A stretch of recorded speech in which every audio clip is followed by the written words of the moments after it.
송영길이 2030이다.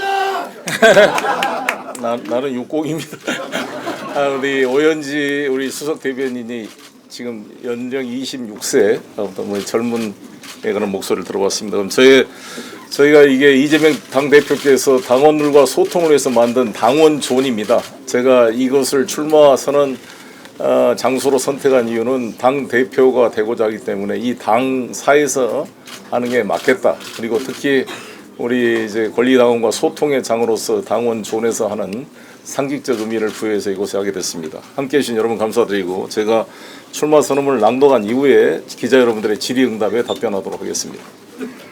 그럼 되겠습니까, 대변인? 네. 존경하는 국민 여러분, 사랑하는 당원 동지 여러분, 송영길입니다.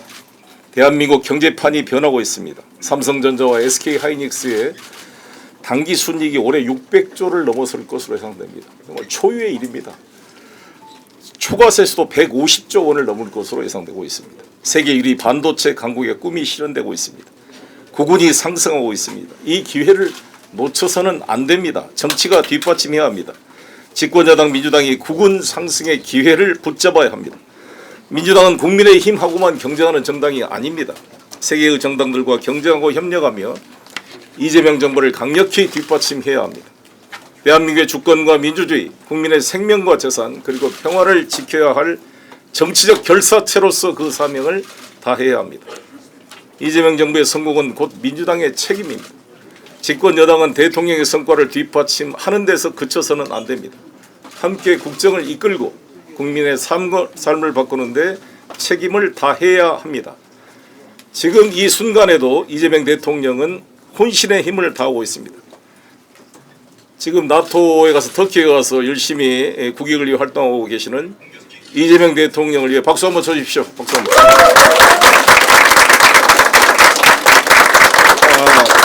대통령 혼자 가시밭길을 걸어가게 해서는 안 됩니다. 민주당이 함께 그 길을 걸어야 합니다. 그것이 집권 여당의 책무입니다. 지난 6.3 선거는 승리의 외피를 쓴 패배였습니다. 70%에 육박하는 대통령의 지지율과 땀과 눈물로 만든 성과에도 불구하고 당은 압승에 실패했습니다. 위기는 밖이 아니라 우리 안에서 시작됐습니다. 해법도 우리 안에 있습니다. 이제 집권 여당다운 책임과 실력을 보여드려야 합니다. 국민이 체감하는 성과로 증명하는 진짜 여당으로 거듭나야 합니다. 이재명 정부의 성공을 위해 똘똘 뭉쳐 하나로 뛰는 진짜 여당 저 송영길이 만들겠습니다. 이재명 대통령은 수도권 1극 체제를 넘어 대한민국 성장판을 지방으로 넓히는 3대 메가 프로젝트를 발표했습니다. 호남의 반도체, 충청의 AI 데이터 센터, 영남의 로봇까지 비수도권에 1,600조 원을 집중 투자합니다.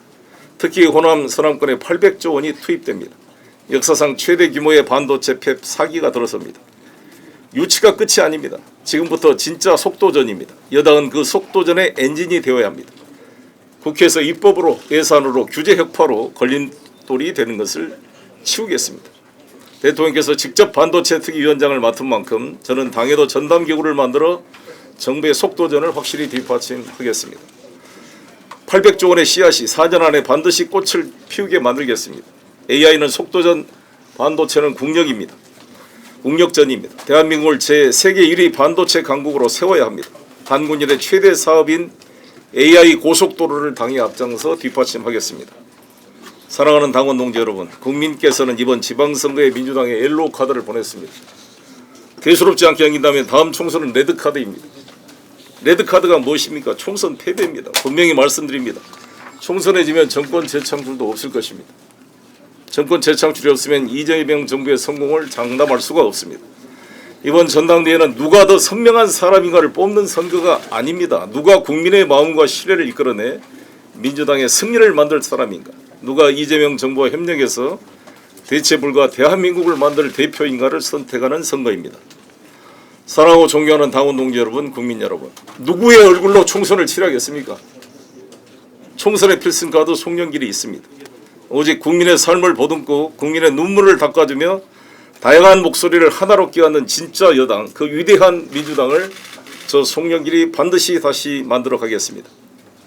저 송영길 1999년 젊은 피 수혈 1호로 김대중 전 대통령의 부름을 받고 민주당에 입당했습니다. 그로부터 지금까지 30년 동안 민주당과 함께 해왔습니다. 민주당의 역사가 저 송영길의 삶입니다. 2022년 대선 저는 당대표로서 이재명 후보를 온몸으로 지켜냈습니다. 갈등을 수습하기 위해 전국의 사찰을 찾아 사과하고 또 사과했습니다. 발목 인대가 끊어져 2번이나 수술을 받고도 목발을 짚고 거리에 나가 이재명 후보 지지를 호소했습니다. 선거 중 아버지가 돌아가셨고 괴한이 망치로 제 머리를 내리쳤지만 다음 날 붕대를 감고 거리에 나섰습니다. 1cm만 위에 맞았어도 목숨이 위험했다지만 저는 주저하지 않았습니다. 하지만 0.73%, 24만 7천 표 차이로 손끝에 닿았던 승리를 놓쳤습니다. 저는 변명하지 않았습니다. 바로 그 다음 날 패배의 책임을 지고 당대표직을 사임했습니다. 윤석열 취임 한 달 만에 열린 지방선거, 패배가 뻔했기에 서울시장 후보로 나서는 사람이 없었습니다. 질 줄 알면서도 저는 당을 위해 나섰습니다. 그리고 5번이나 저를 국회의원으로 만들어줬던 계양, 제 정치적 뿌리이자 부신과도 같았던 그 지역구를 기꺼이 내려놓았습니다. 계양은 이재명 후보의 근거지가 되었고 마침내 대선 승리의 발판이 되었습니다. 윤석열 정권이 엮어낸 돈봉투 사건으로 당에 부담이 돼서는 안 된다고 생각해서 탈당했습니다. 당 뒤에 숨지 않았습니다. 329일 동안의 감옥 생활, 어떤 보호막도 없는 광야에서 버티고 또 버텨 마침내 무죄 확정 판결을 받았습니다.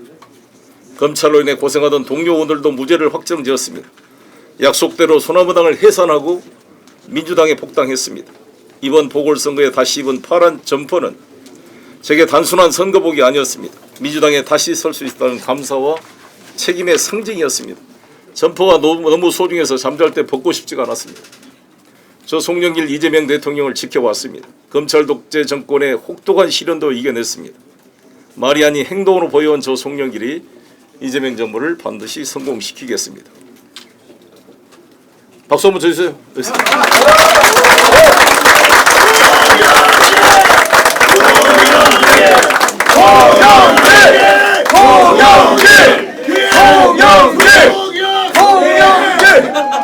저분이 연수구에서 오신 분. 파이팅. 김동엽 파이팅. 이번 전당대회를 향한 당원과 국민의 명령은 간명합니다. 기득권 논리와 이념 싸움을 벌이고 오직 국민의 삶을 챙기는 민생을 위한 경쟁을 하라는 것입니다. 당대표가 되면 3가지 반드시 추진하겠습니다. 첫 번째, 주택시장의 불길을 확실히 잡겠습니다. 부동산의 문제는 서울의 공급 부족입니다. 금융 조세 정책만으로는 부족합니다. 송영길이 판을 바꾸겠습니다. 용산 미군 반환부지 수십만 평을 통째로 개발하겠습니다. 서울 한복판 노른자땅의 녹지공원과 함께 청년 실업부부 무주택자를 위한 24, 32평 아파트 5만 원을 합리적 가격에 분양주택으로 공급하겠습니다. 공공택지 임대주택도 바꾸겠습니다. 누구나 집 프로젝트를 통해 단순 임대가 아니라 내 집을 가질 수 있는 길을 열겠습니다. 언제든지 최초의 분양가로 집을 살 수 있고 집값이 오르면 그 상승분을 임차인에게 나누어 드리겠습니다. 둘째, 청년이 세계로 나아갈 기회를 열겠습니다. 일자리를 찾지 못해 웅크린 청년 10만 명을 세계로 보내겠습니다. 항공권과 체재비를 지원하고 경험이 두려움을 이기게 하겠습니다. 청년이 세계로 나가 기회와 경험을 얻어 다시 시작하는 길을 열어낼 것입니다. 이름만 들어도 가슴 뛰는 장보고 10만 프로젝트입니다.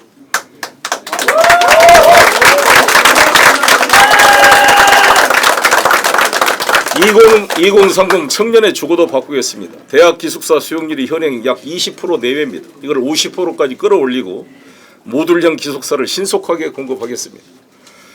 셋째, 주식시장의 우상향을 가로막는 걸림돌을 확실히 제거하겠습니다. 당선 즉시 주가 누르기 방지법부터 통과시키겠습니다. 배당소득 분리과세를 추진하고 청년 종잣돈 슈퍼 ISA 인디비주얼 세이빙 어카운트죠. 이것을 자산 형성을 할 수 있도록 뒷받침하겠습니다. 지긋지긋한 코리아 디스카운트 시대를 끝내고 코리아 프리미엄 시대를 열겠습니다. 저 송영길은 흔들리는 당을 다시 3번 경험이 있습니다. 존경하는 국민 여러분, 사랑하는 당원 동지 여러분, 대한민국이 만든 세계적인 콘텐츠 오징어 게임에서 주인공 성기훈은 참가자들에게 이렇게 호소합니다. 저는 이 게임을 해봤어요. 저는 흔들리는 당을 3번 경험이 있습니다.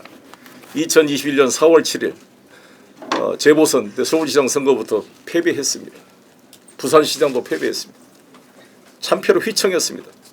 민주당의 당대표가 되어 무너진 당의 중심을 다시 세웠고 치열한 대선 경선을 관리해서 이재명 후보를 탄생시켰습니다. 거센 불길을 잡아 승리의 주춧돌을 놓아본 사람입니다. 흔들리는 당을 진짜 여당으로 탈바꿈시키겠습니다. 당원 주권 AI로 완성하겠습니다. 사랑하는 당원 동지 여러분, 우리 당원은 지금까지 당의 주인이었습니까? 중요한 순간마다 동원되는 존재였습니다. 이제 바뀌어야 합니다. 당원은 민주당의 심장이며 대한민국 민주주의를 지키는 최후의 보루입니다. 더 이상 당원을 선거용 병풍으로 세워두지 않겠습니다. 당당한 권리당원의 시대에 당원이 주인되는 진짜 당원 주권정당을 만들겠습니다. 당비만 내는 당원, 나라를 움직이는 주역으로 당원의 목소리는 당의 담장을 넘어 대통령실로 국회로 정부로 전달되어야 합니다. 당원의 의견이 국정에 실시간으로 반영되는 디지털 직접 민주주의 국정 반영 시스템을 구축하겠습니다. 당원이 제안하고 토론한 의제가 당론이 되고 정부의 핵심 정책으로 이어지는 당원 주권 플랫폼을 완성하겠습니다. 이제 당원은 이제 구경꾼이 아니라 당론의 설계자입니다. 민주당원이라는 이름이 여러분의 삶의 가장 큰 자랑이 되게 하겠습니다. 이것을 AI로 완성하겠습니다. 이번 전당대회는 처음으로 1인 1표가 적용되는 전당대회입니다. 당원 한 분 한 분이 진짜 주인이 되는 역사적 첫 걸음입니다.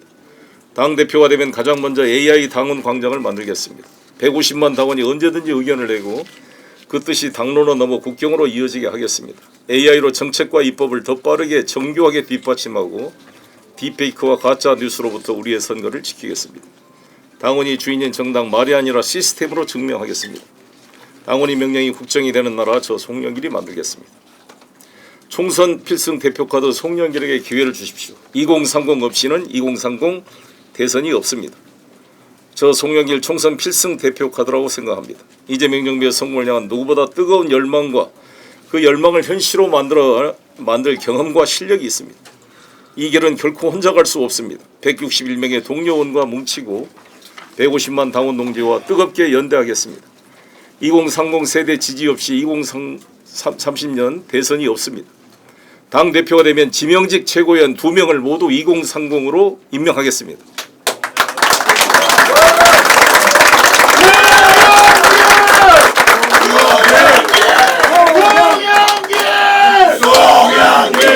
(2030) 특별위원회 플랫폼을 만들어 2030이 당의 주요 결정에 직접 참여하고 스스로 결정하게 하겠습니다.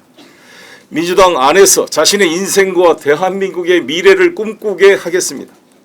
이재명 정부의 4년 황금 같은 시간을 놓치지 않겠습니다. 대체불가 대한민국, 대체불가 민주당을 만들겠습니다. 지금 당이 가장 집중해야 할 시대 과제는 이심동심, 당청동색의 힘으로 민주당을 구조적 다수 정당으로 만드는 것입니다. 매번 박빙의 승부에 운명을 거는 정당이 아니라 청년과 중도 스윙보터의 마음을 포용하고 민주개혁 세력의 가치연대를 더욱 굳건히 하는 정당.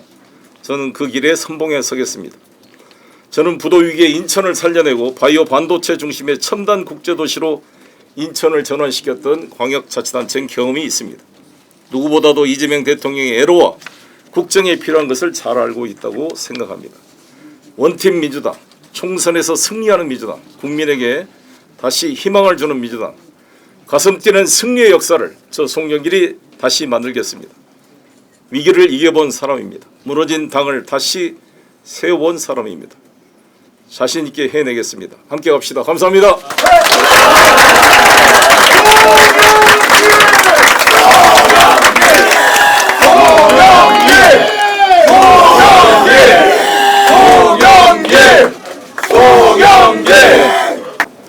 박지원 의원님께서 송영길 의원님께 들은 말씀을 저희 방송에서 전해주셨는데요. 송 의원님이 대통령님과 만찬을 하셨을 때 대통령님께서 형님이라고 못하리란 법이 있겠습니까? 라고 막 얘기를 하셨었는데 이 말씀이 사실인지 일단 궁금하고 명심이 김민석 전 총리나 정청래 전 대표가 아니라 본인에게 있다고 생각하시는지 여쭙고 싶습니다. 일단 대통령과 만남은 공개하지 않는 게 원칙이니까요. 그거는 여러분들이 판단하시고요. 그 내용에 대해서는 말씀드릴 수가 없습니다. 그리고 일단은 이 당 대표는 이 당원들이 결정하는 것입니다. 당원들의 마음이 가장 중요하다 이렇게 생각합니다. 네, 지금 답변을 하신 거로 사실은 오늘 당원과 국민들께 반드시 전달돼야 될 메시지가 아까 출마 선언문에 담겼다고 생각합니다. 이 점이 좀 가려지지 않았으면 합니다. 그래서 제가 드린 거고요. 질문하십시오. 다시 이제 관련한 질문을 계속해 주시면 감사하겠습니다. 예. 뒤에 기자님. 안녕하세요. 시사 한지영 기자라고 합니다. 대표님께서 이전에 언론에서 밝히신 게 정청래 전 대표의 출마 여부를 보고 판단했는데 선제적으로 출마를 하신 거잖아요. 네. 혹시 변화가 생긴지? 변화가 없습니다. 아시다시피 정청래 전 당대표께서 출마가 거의 확실시되고 있고 시간의 문제이지 이미 사실 변수가 없는 것 같습니다. 거기에 뭐 제가 종속될 문제는 아니기 때문에 출마 선언하게 됐습니다. 아닌 것 같습니다. 네, 다음 네. 질문 받도록 하겠습니다. 이제 한 3분 정도만 더. 맨 앞줄에 계신 분. 어제 송 대표님께서 배제구하고 광주 일구의 아름다운 하이라는 글을 보고 깊게 감명받았습니다. 근데 방금 속보에 배제구 야구부에서 6개월 징계가 부당하다고 다시 징계 논의를 재검토하더라고 했는데 그거에 대해서 어떻게 생각하십니까? 6개월 징계에 대해서.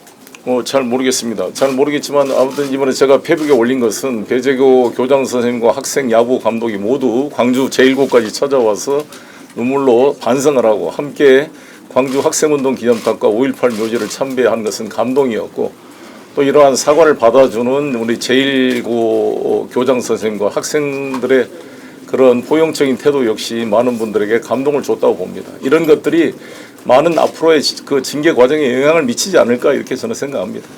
예. 네. 그러니까 출마 선언문이 너무 상세하게 잘 돼 있어서인지 관련된 질문은 없으신데 네. 마지막 질문을 그러면 아니 더 물어보라 그러세요. 지금 몇 분까지 시간. 예. 우리 이재명 대통령께서도 항상 제한 없이 질문을 받고자 하는 건. 윤비엔 신영빈입니다. 예. 그 전중위에서 이번 전당대회 투표 방식을 선호 투표로 결정을 했는데 여기에 대해서 오늘 이제 좀 정청래 전 대표가 가깝다고 알려진 최고위원분들이 오늘 공개 최고위에서 좀 반발을 하셨거든요. 네.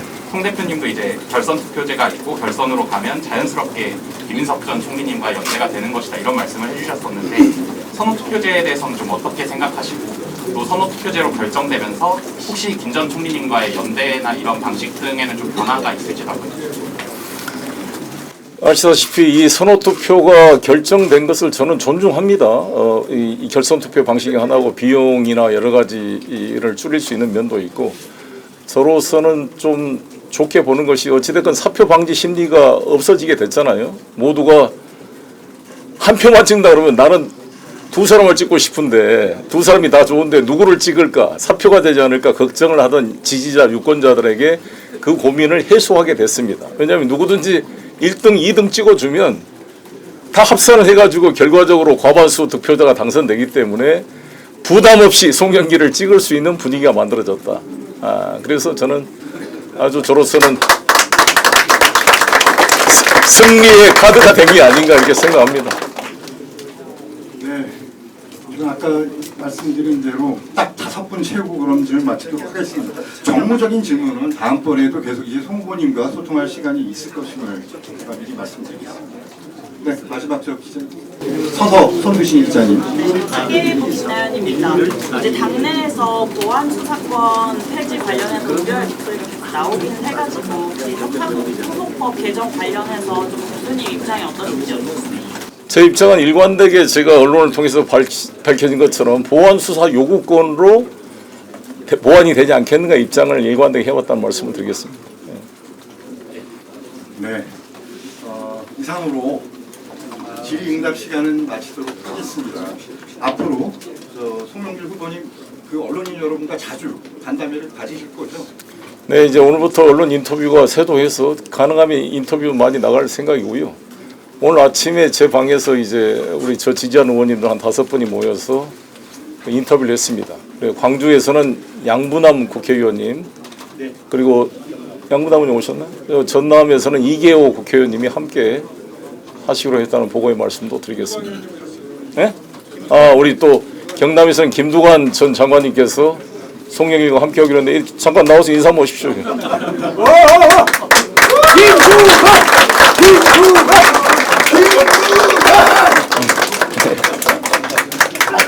하여튼 많은 인재들의 힘을 모아서 든든하게 이재명 정부를 뒷받침할 수 있는 집권 여당의 그런 모양을 만들어 보겠습니다. 뭐 추가로 이제 질문, 네. 네. 네, 뭐 한 번만 더 받아보시죠. 질문 여기 더 네. 간단하게 여쭤보겠습니다. 네. 한 번 더 받아보시죠. 예. 마지막으로 한 분만 더 그 선언문에서 민주당을 구조적 다수 정당으로 만드는 것 얘기해 주셨는데 이 부분부터 자세히 풀어주시면 감사해요.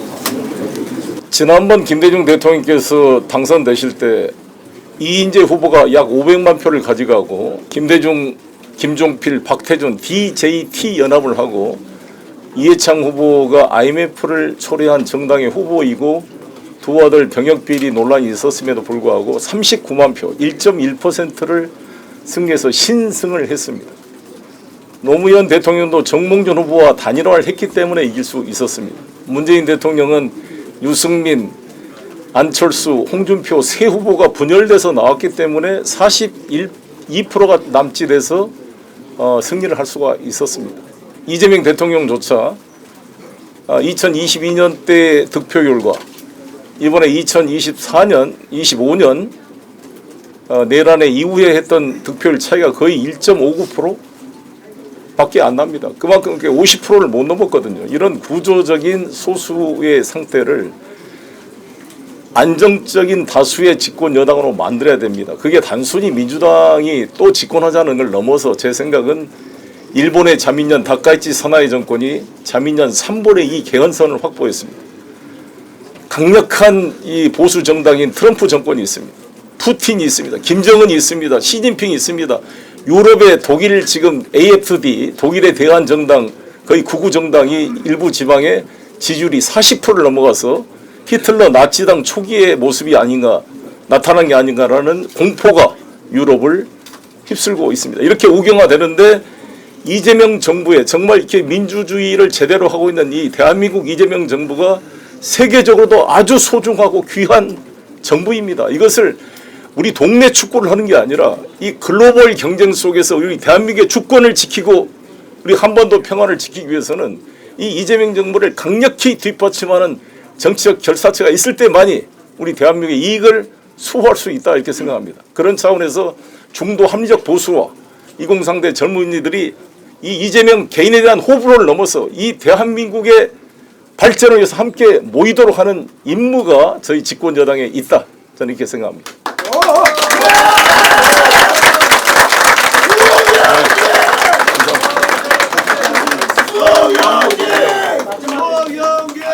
아니 죄송합니다. 질문은 더 받지 않도록 하겠고요. 혹시 후보님 뭐 아까 문답에서 말씀하시지 못한 뭐 마무리 말씀하시고 싶은 게 있으시면 마무리 한번 더 할까요? 뭐 저는 이번에 이재명 대통령께서 터키에 가셔가지고 무슨 포럼에 그 외국 패널들이 질문할 때 원고 없이 바로바로 즉답하는 모습을 보고 너무나 기분이 좋았습니다. 정말 이 해외에 나가도 자랑스러운 대통령, 원고를 보지 않고 트럼프하고도 시진핑하고도 눈을 마주치고 자신의 체화된 우리 국가에 대한 애국심과 우리 국가 이익을 대변하는 대통령을 보면서 자랑스러움을 느꼈습니다. 이런 대통령의 국정을 보다 힘있게 뒷받침해줄 민주당이 필요합니다. 그동안 우리 민주당 당대표와 지도부의 워딩을 보면 이런 국제 무대에 이재명 정부를 뒷받침하는 그런 언급이 너무 적었습니다. 맨 국내 문제로 뽁닥뽁닥하는 모습으로 답답함을 느꼈습니다. 대통령께서 이스라엘 네탄야후에 대한 지적을 할 때도 우리 민주당은 목소리가 없습니다. 한반도 평화에 대한 목소리도 거의 찾기가 어렵습니다. 정말 김대중 대통령과 노무현의 정신을 계승한 이 민주당이 어떻게 이렇게 동네 정당처럼 축소가 됐습니까? 이 정말 세계 속에서 자랑스러운 이재명 정부를 지키는 정치적 결사체로서 일본의 자민당, 국민의힘과만은 경쟁하는 정당이 아니라 일본의 자민당, 러시아의 통합 러시아당, 중국 공산당, 조선노동당, 미국의 공화당 민주당과 경쟁하고 협력할 건 협력하면서 이 대한민국의 주권을 지켜나가는 이 강력한 정치적 결사체로서의 민주당의 꿈이 저의 꿈입니다. 함께 해보겠습니다. 감사합니다.